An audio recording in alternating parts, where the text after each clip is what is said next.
In this video, I'm going to show you how to turn off parental controls on Oculus Quest 2. So this is a quick process video, just follow these steps and you will be good to go.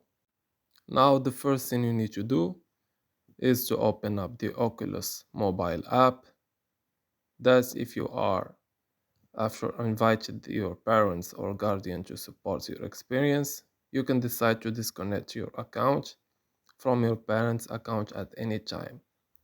So you open up the mobile Oculus app, then you can go ahead tap on menu.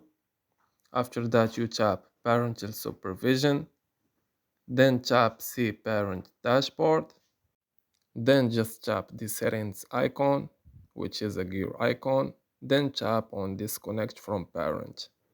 After that tap disconnect and confirm. As always, thank you for watching.